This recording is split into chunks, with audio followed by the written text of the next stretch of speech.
Welcome to Cyber909, your source for wit and wisdom in cybersecurity and beyond. On this podcast, your host, Veteran Chief Security Officer and cyber aficionado Den Jones, taps his vast network to bring you guests, stories, opinions, predictions, and analysis you won't get anywhere else.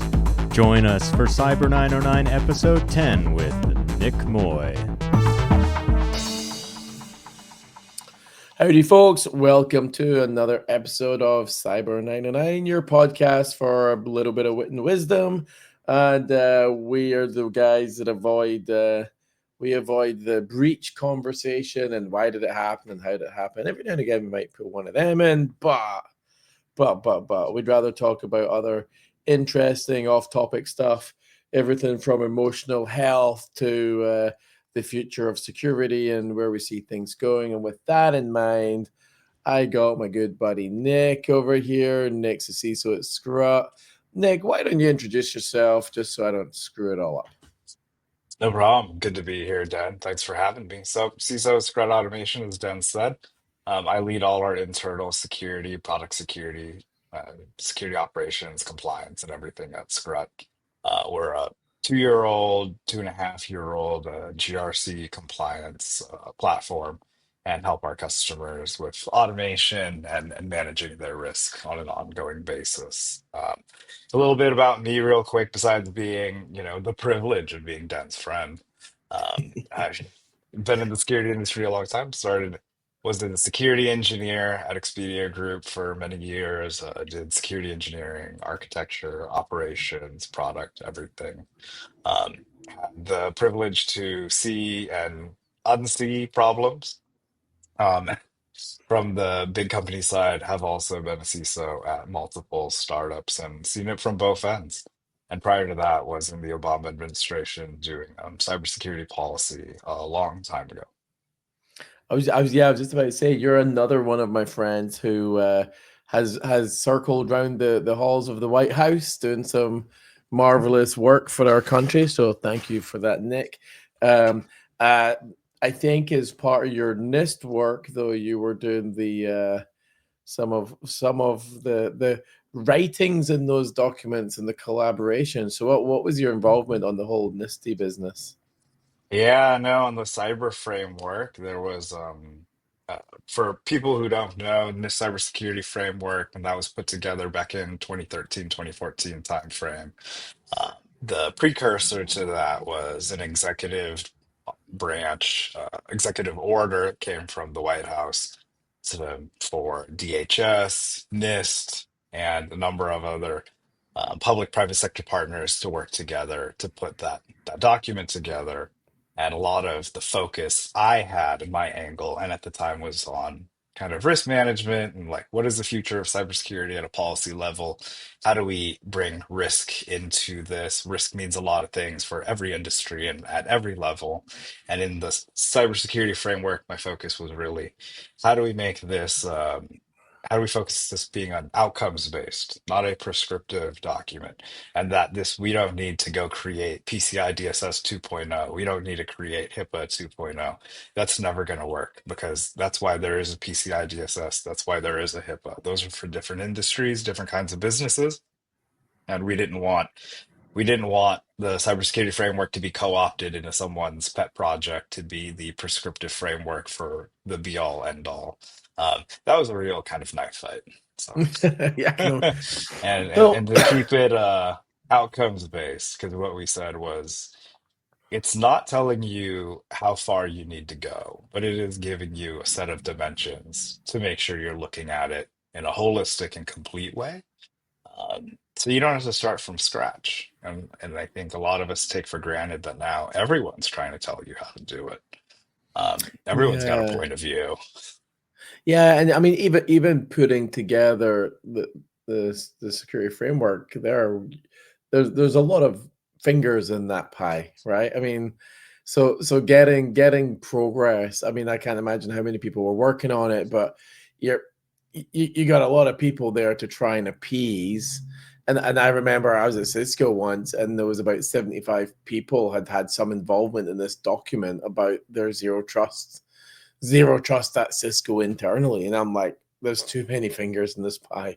And you could just tell because there was conflicting information as you go through the paper. And I think the hard thing for you guys doing the NIST stuff was it's not just an internal like a company document.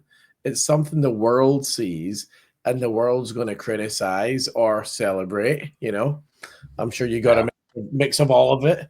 So I kind of see those as one of those impossible government tasks, that it doesn't matter how good you do, you're still going to take some shit somewhere along the line. Yeah, we call it the Save the World memo. We all go write one at one point in our career. No, I mean that one was a real, there was a series of workshops around the country for that version. I heard for version 2.0, they actually went around the world, not just around the US, so that's great to hear. And the workshops were held on university campuses around the country. Private sector was there, academia, everybody.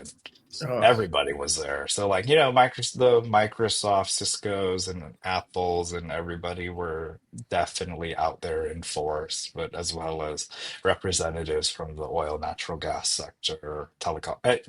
Everyone felt like they had an investment in it, is how I could put it.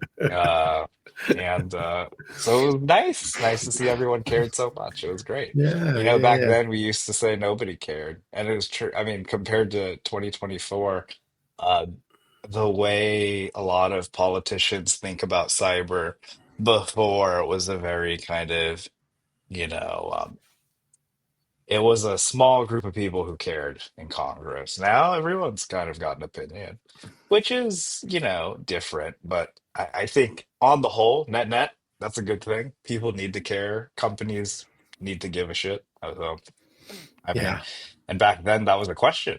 Should companies give a shit? Is it the government's problem? Is it the company's problem?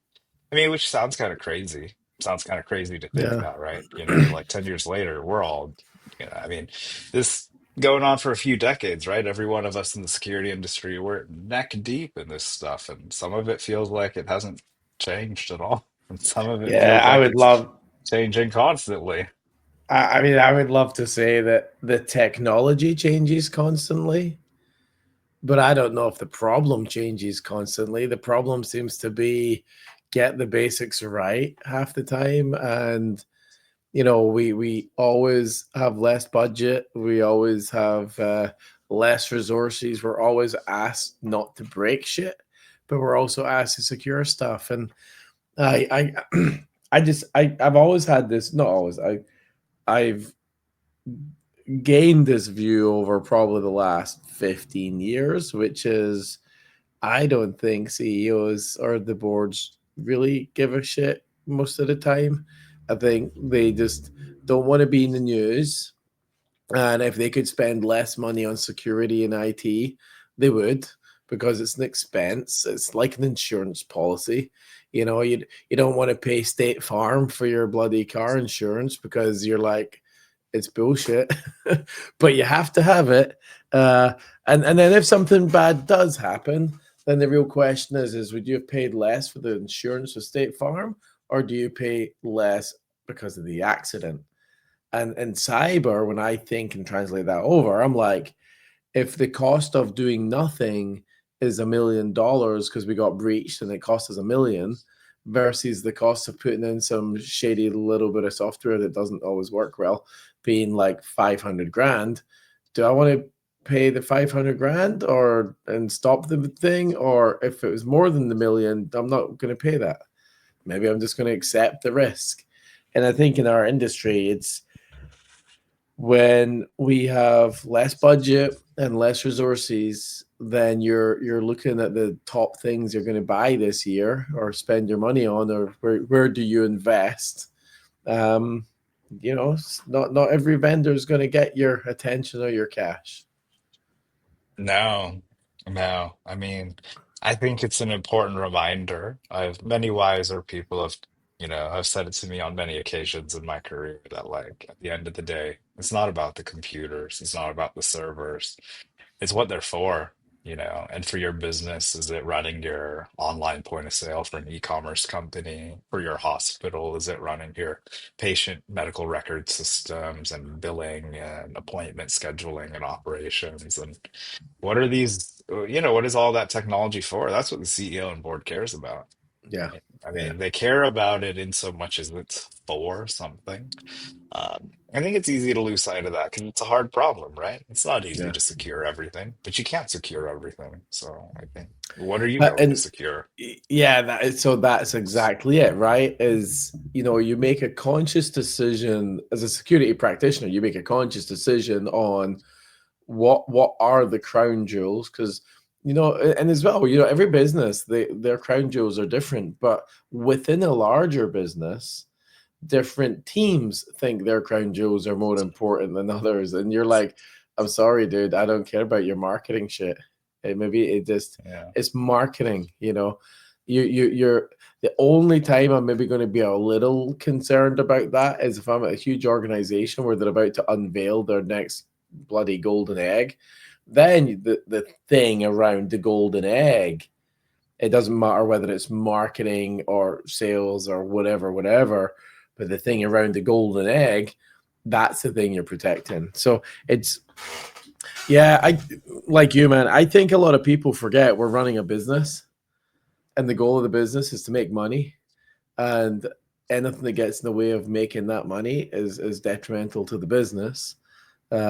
So security, I think, we got to try and also depending on the business you're in. If you're a security vendor and you're in the business of security and you get breached, that might have a different implication than if you're selling shoes. Yeah, So no, 100%. I mean, I think these are all they're must ask questions. Like we don't have time or money to be doing unnecessary security where we don't need it. yeah, And like you said, it's not necessarily easy, especially if you have a lot of stakeholders who all want an opinion on what is the most important thing and what the crown jewels are. So yeah, you're gonna have to be pretty assertive about like, hey, what is that process and how are we gonna kind of litigate, determine that throughout the company, especially out of Cisco and Expedia, Microsoft. Um, when you have hundreds of thousands, tens of thousands of employees, just figuring out your list of crown jewels is that's a yeah. project. And yeah, man, God, yeah, that's That's hey, a that's a whole different podcast. That could be a that's whole a different hour of a show. I Um, could feel the PTSD. well, dude, I was just getting back to like at Adobe, you're doing data classification, and then you're like, okay, well, depending on the different data classification, then we're going to do this, this, or this. And at the end of it, I'm like, how does the 40,000 humans know what classification is that file they're working on? Because you gave them training once a year. That'll help. That's it. You nailed that. You nailed that shit right there. Yeah, So yeah. yeah. So I'm like, oh man, data classification. Let's not remember that. Um, right. I guess nothing is allowed to exist this year unless you use the term AI. Everybody, it doesn't matter whether I'm doing a slide or a podcast or I walk in the street to like bring the trash can in. I need to mention AI to at least one passerby. Otherwise, it's not 2024. So AI, we were sharing pre-show that the number of times you're getting hit up and people trying to sell you their shit. Uh, so what does AI mean for Nick? And Nick, what are you looking for when you talk to vendors or even internally about AI? What's important? Yeah, no, good question. And yes, you can, Sam Altman thanks you for mentioning it. Um, for all of us, right? Yeah, yeah, a couple pieces. So yeah, what do I think about it? What does it mean? Well, like, what does it mean to me? First, what it means to me is AI, if you're talking, I think mo a lot of us, especially this year and since 2021, 22, are referring to like generative AI models, large language models, let's just call them that, and LLMs specifically. And prior to that, we had a lot of machine learning and other neural networks and progress that had been made on that type of kind of applied the application of I guess like methods, where it's really like a fancy way of describing learning. I think of it as like, look, it is a technology. Okay. It's just like it's both a technology and a concept. It's not a single thing. And you have to talk about, are you talking about AI as you use it, the LLM itself? Are you talking about the features built on top of it? And this is no different than when we were talking about cloud 10 years ago, when we were talking about migrating from SQL to NoSQL databases and putting unstructured data and documents into massive databases. And we've been able to move beyond the shackles of SQL tables and yada yada yada. And large language models, as far as that goes for me, is like, hey, this is something we have to understand how it works. We cannot underestimate its impact to our products. As a product company, we have to understand how it works in our products. As a company, for our operations, we have to understand how it works relative to our users and our employees and staff and how we use it. But making it any more than that is just kind of unnecessary. It doesn't get the job done, right?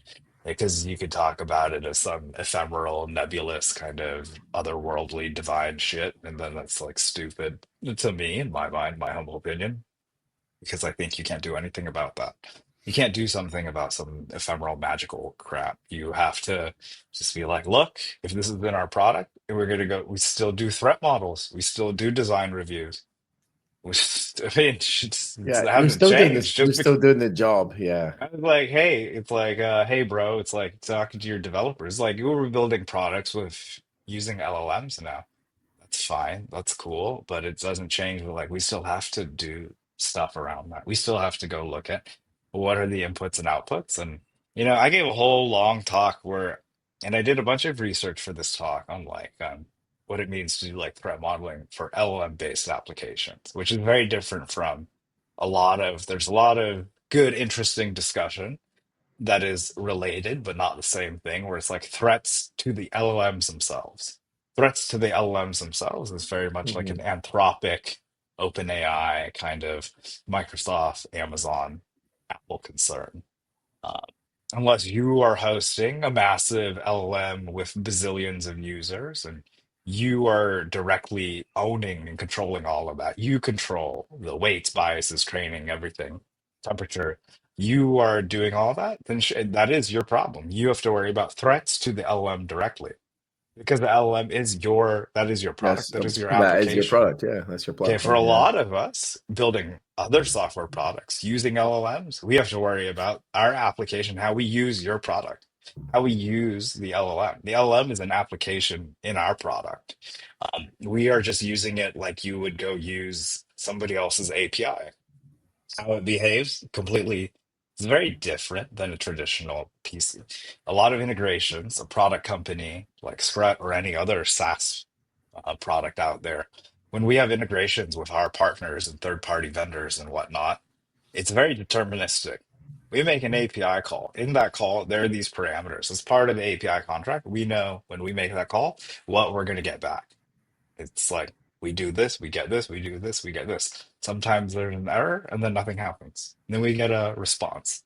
Um, LLM's a little different. LLM is what it is good at is not to do that. It is to actually be able to give you something slightly different. And that is the value. But because of that kind of inherent behavior, is that it can generate a string of tokens, a bunch of words basically, that sounds super accurate. It sounds like what it's supposed to. And that's how it works. And there's a lot of great analogies, YouTube talks, everything on the internet. You can go find about that. But you can't protect that in your application like you would a database or an integration with a third-party vendor that you're working with that you are dependent on. You have to deal with it in a way where you're like, do I want to trust all these outputs? Do I want to trust these outputs? Do I want to trust the LLM to generate API calls for me, parameters for API calls for me? Do I want it to, and you have to decide. And a lot of people are using them to do these kinds of things. That's not necessarily bad. It's Hmm. novel use of it. I think those are questions that we have to be kind of looking at. But a lot of the bottom line is like we just have to go do the normal stuff we've always been doing. Where is the data flow? Yeah. Like, what is the data flow? Like, that part hasn't changed. What is the risk and what is the use case of our application? My application does X for my company's customer, then that is what I have to protect. I need to go look for that scenario with respect to using an LLM. I don't have to go protect everything. It's not my company cannot, we're not trying to go threat model how to prevent someone from jailbreaking GPT-4o mini. That's OpenAI's job. They're much more Yeah. well equipped to that, all right? But I Well, do we need hope to, they are. yeah. I just knocked on wood, in case you couldn't hear that. Yeah, it Uh, was a solid walnut. Yeah, knocked on it real hard. Hope they are. No, and and in the research, it turned out that like the thing we could start doing that didn't require any vendor product was, we need to go look at like what is our business trying to do with LLMs? What is that application? What is the risk? mhm. Okay, what is the risk? Now threat model that. Now go identify those weaknesses in your product. And I don't know. I mean, in that way, it gives me a lot of comfort that it's like, don't make it scarier than it is. Just Yeah. do it, right? And there's stuff you're not gonna know, but you won't be starting from scratch. And there's no excuse for you to say, like, oh, it's so new, it's so surprising. But the vendors will tell you, oh, Yeah. it's so Do you? new, it's so surprising. Yeah, well, there's that whole FUD bullshit, right? Fear, uncertainty, and doubt, and then they'll market the crap out of it and blah blah blah. Man, it's mind numbing. Um, and I look at it like there's different groups, right? So there's engineers who are building product and they're building AI into product. There's engineers who are leveraging AI to build product. There are other teams like IT or marketing or anybody else using AI to do shit. I know people now that won't send an email unless they've ran it through ChatGPT first. Um, and then all of this information, like not all of it, but lots of it is going up into these vendors. And whether it's, a co-pilot type scenario or ChatGPT just for my fancy email. But the reality is if I use ChatGPT to craft the email for this new product launch, I'm now helping ChatGPT now knows I'm about to have a product launch. Does it matter? I don't know. Now, couple of things. I've got a pet peeve. I do get, and we get as a consultancy a lot of security vendors looking to show us their shit. Um, Usually it's under the disguise of can you partner with us? But roughly it comes down to the can you help hunt my crap to your CISO network friends? And I'm like, no, we don't do that. It's not a service we offer, Nick. So when I call you, you know that you're not going to get me showing you with the latest whiz bang thing that somebody's given me 5 grand to kind of push to my friends. Um, we don't want to sell our souls out like that. We're not salespeople, we're practitioners.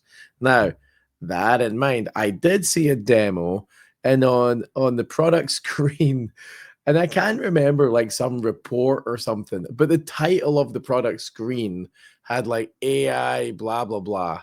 And just so that I, as the user, know that AI is doing this magic and AI is inside, as if that's the selling point.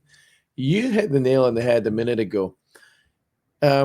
We still need to do the tasks. The how we do them might leverage some AI, but also might not.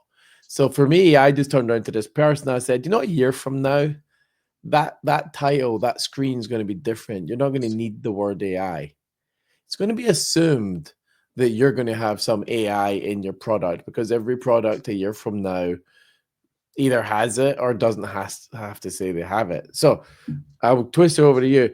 You've also gone through a bundle of these little dog and pony shows. What's been your pet peeve? So one thing you really didn't like, but then follow up with what's your ask and advice to vendors selling to CISOs? Yeah. One thing I haven't never do seem to like and have seemed to come across more than I would like is a lot of times the solutions are really cool.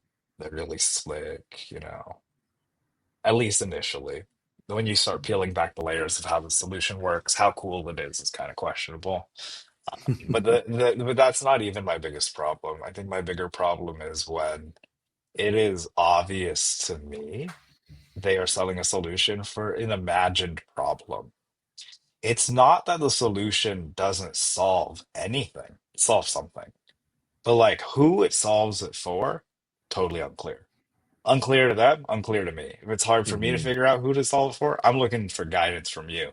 You don't have a good, clear story on who this is solving it for, then it's probably why you're talking to me. Because like you just talking to everybody. You're like, if we go talk to Nick, maybe he'll be interested. Like, do you know, like, is it solving something I need to be solved? Or maybe this is good for like the CISO of a hospital. I don't know. Um, that that is like the worst thing. And I think it's happening a lot in stuff with and for AI and LLMs specifically, because people think if they put the like, the emoji with the little star sparkle thing, it's like you put the sparkles on something that's AI. Yeah, man. That And actually, my emails, I'm just like Chat GPT, make my email with more sparkle. that's pretty And much that. Now it's an AI email.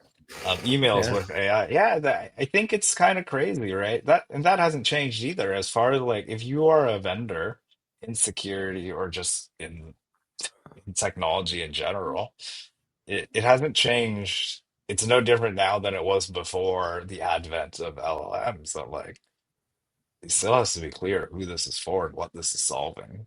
yeah, Like you could build it, cool. Kudos to you. Like who'd you build it for? yeah. I turned around to one of my serial entrepreneur friends who's started many companies, many successful companies, and he is a seriously smart guy.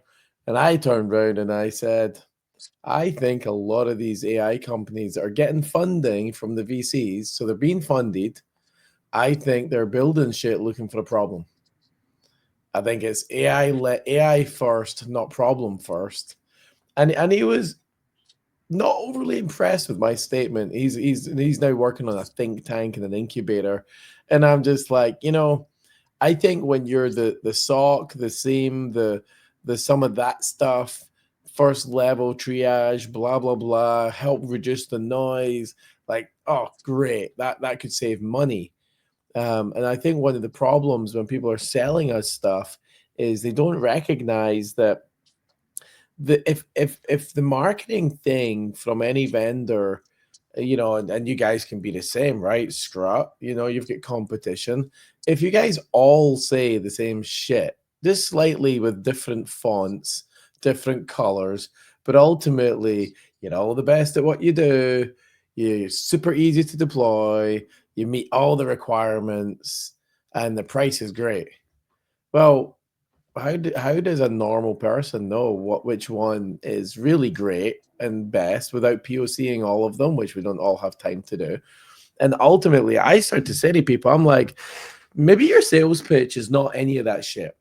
Maybe your sales pitch is we can save you money while reducing risk.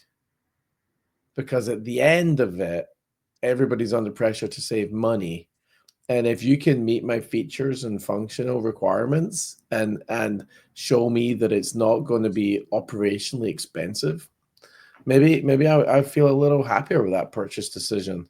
Um, anyway, that's probably a little off tangent, isn't it? That had nothing to do with the bullshit of AI. So, I mean, but I guess it does. well, I see it. That's the thing is they're just using different terms. It was digital transformation before, then it was zero trust. Zero trust, everybody was a zero trust vendor just 2 years ago. The same vendors, they're AI vendors now. So Yeah. for me, with some ZT. So yeah. So but I look at that now. So if you have one ask of the AI vendors, what would your one ask be? Right. I think it would be like this is of the AI vendors, right? Or just Mhm. I mean, which I guess is all vendors, right? Credit to Oh, all vendors right vendors now. out there. All vendors out there. I say you are all AI vendors now, since that's what you said. That's what they told us, right? Yeah, that's Every what they're vendor on telling us. LinkedIn told us they're AI vendors. So that's great. I mean, I think, to be fair to all of them, maybe they're at varying stages of finding it. Maybe they're having a hard time. I believe, like, if they can solve a problem, don't try to sell it to everyone. Find out who you're solving it for the best. Because I would bet, and whether or not it's a good business is totally off, uh, not in the scope of this podcast. You want to talk about like building a good business, we could have a different whole conversation on that. But for all those vendors out there, is like go find who you're actually helping. There's probably someone out there who needs it. I think the challenge is right now, it's like your solution isn't for everyone. There are a lot of different problems. I mean, in security, that's been true. So I don't know, not saying anything special there. And in how we use LLMs, both in our products and by our employees, and how our employees use them to build products and everything. Uh, but you need to go find your who your ICP is in that segment and focus on talking to them, because right now there are a lot of people with a lot of problems. They're not all the same, different sizes, just like what you were saying, Den, about like reduce my risks at like a good cost, and how cost sensitive a company is will vary depending on the industry, privately owned, PE backed, privately owned, venture backed. That's all going to make a huge difference versus like publicly traded sitting on piles of cash. Yeah, And everything in between, right? Publicly traded and like going broke. And cost sensitivity is one thing versus like, how elastic those customers are, how sensitive they are, depends on who they are. But I think this is where it's like, go find who you need to be talking to. Just because it's not me doesn't mean it's nobody. But yeah, if it is nobody, then you're in trouble.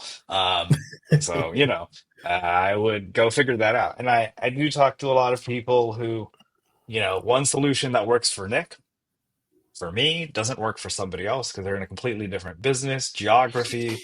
Their needs yeah. are different. Their workforce is different. Their workforce is in the office. They use Windows or something. We're using AWS. We're remote. We're mostly a Mac shop. We have a few Windows machines. I want to get rid of them all. Don't tell anyone. Um, don't tell the other employees. But and I think that's okay. I think that's why SaaS and kind of the technology market is beautiful, right? There's a lot of Yeah, customers. They are very different based on the size, and some of these customers, they need more tool than support. Some of these need more support than tool. I think this is directly relevant for like how you, Dan, and you and your team are helping people in these companies now, where it's like some people don't just need a fancy tool with a yeah. blinking light because they probably have 50 tools. Yep. They need 50 people, but they don't have 50 people, so they need They advice. How they do we don't go have get 50 value people. out of They this? don't have 50 people budget either.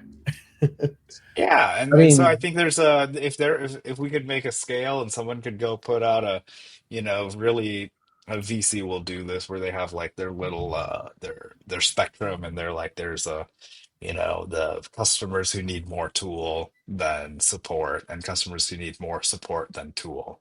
Whereas, like, if you need more support than tool, you don't give a flying F what the tool looks like. You're like, hey, I need to get the job done. That's cool. All the tools do yeah, the same thing. Great. What's the cost? And like, what's the support look like? And then some people are like, no, I have people. We have a very specific way we want to do this process. And we need a tool that can be configured and customized and integrated with an SDK and everything else to work with our process because we have a very specific way of doing that. We need a powerful tool. yeah, We don't need support. They're the ones who are like, we got this. And then the other folks are like, no, you need to have this, or we're not buying it. So I don't care. yeah. Like, And do you enough of the think? demos.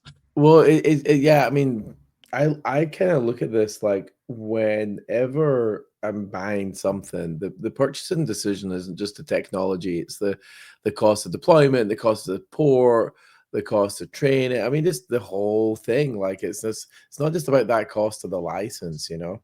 So, Nick, I know we're up on time, man. It's always great catching up with you. I want you to leave us with one little gem. Where do you think the AI industry is going to go next year? I think we're gonna see the people who get a lot further on like where this is actually gonna help and what's gonna stick. Uh, And that's normal, right? We go through these cycles where everything gets exciting. People put sparkles on everything. Like now we're all AI companies. And some people are going to realize, like, wow, AI sucks for our business. Or LLMs attached to everything isn't useful from a performance or engineering perspective.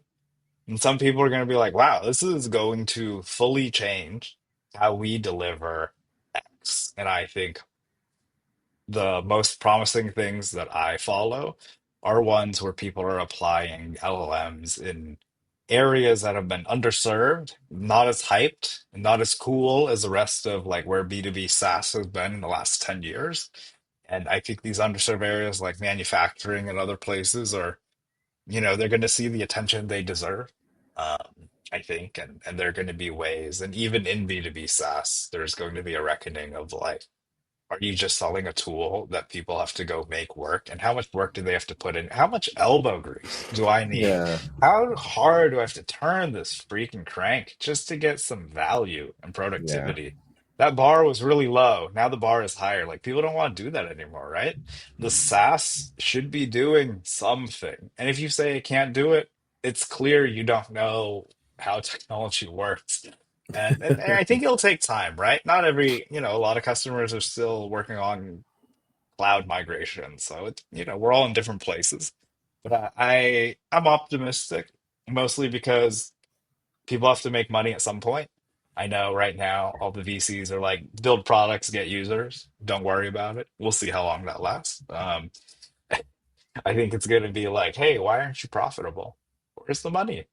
Where did all the money go? I don't know. So I'm hopeful like these things will have to come to a head next year, and then I think that'll be great, and look forward to seeing some goodness. awesome, man, awesome. And I was going to say, so for me, it's like, um, I am a bit of a doomsday machine, I guess. I said last year at an event in Canada, CDW Toronto, we're talking about AI predictions, and I said within 2 years, one of these big players will have a breach. And that's when people will realize their shit's out there. All this stuff that we keep throwing into that LLM or whatever. I see that being one of the things it's around the corner.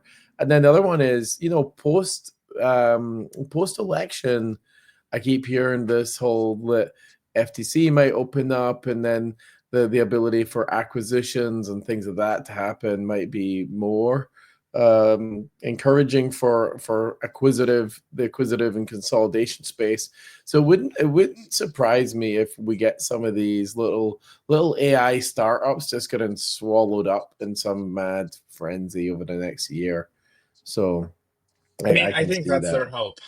At the valuation they want, I doubt, but Yeah, yeah. who Well, can say? exactly. Because yeah. Look, the problem if the approach is I'm building AI for the sake of building AI, and I don't really have that problem that customer understood, and I'm really not getting the customer knocking on my door, then yeah, the price for them might not be so keen. So find out. Anyway, Nick, as always, sir, I appreciate it. Snowboarding season's coming up. You and I were both keen boarders, so we got to make plans for some slope Yes, time at some sir. point. Yeah, I man. think so. We'll be hitting up the slopes. And the next episode of 909, Cyber 909, you and I will be doing maybe from the slopes Oh, we should do that actually, on and location. on Yeah. location. My good friend Bill Harmer, he done the bottom of Everest at base camp. He was out there for some work, and he done a podcast from there. So maybe we can do it from the top of like some nice resort somewhere. I don't know. Whistler, Vale. We'll Yeah, see. we'll see. Okay. See where the Okay. budget stretches. Always a pleasure, Dan. And it's Thanks, great man. to be here. Take Take it care. easy. You too. Thanks. Thanks for listening to Cyber 909. Subscribe wherever you get your podcasts and don't miss an episode of your source for wit and wisdom in cybersecurity.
Thanks for listening to Cyber909. Subscribe wherever you get your podcasts and don't miss an episode of your source for wit and wisdom in cybersecurity.